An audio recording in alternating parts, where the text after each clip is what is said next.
একদম হার্ড হয়ে গেল জিনিসটা না,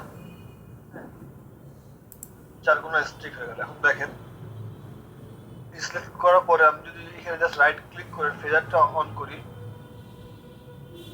দেখেন কর্নার অলরেডি ডাউনলোড হয়ে গেছে, তাই না? এবং কালার দেখেন ছাড়া গেছে। তার মানে এস গুলোকে সে সলভ করে ফেলে। এস কোনটা, এই লাইনটা হলো এস বলি আমরা, এস লিখে যে লাইনটা দেখাচ্ছে না, ওটাকে আমরা এস বলি। দেখেন এটা যে হার্ড করতেছে, একই জিনিস আমি জাস্ট ফেদার দিয়ে করব, রাইট ক্লিক করে ফেদার সিলেক্ট করলাম, 10 কালার ক্লিক করলাম, ব্লার। সেটা বুঝছেন, সব জায়গাটা এজ গুলোকে সব করে ফেলে।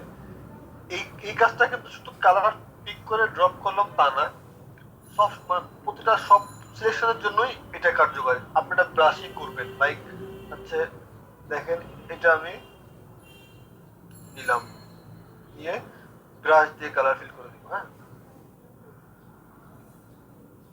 হার্ড না, তারপর হচ্ছে আবার এটা সিলেক্ট করলাম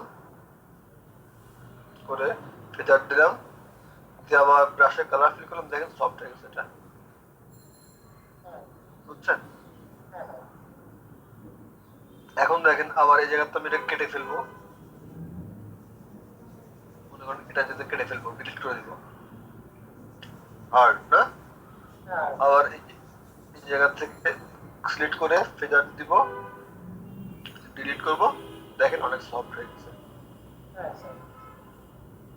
বুঝছেন ফেদারের ইউজটা? সো এটা কিন্তু যেখানে সিলেকশন আছে সবখানেই ফেদারটা ইউজ করতে পারবেন আপনারা।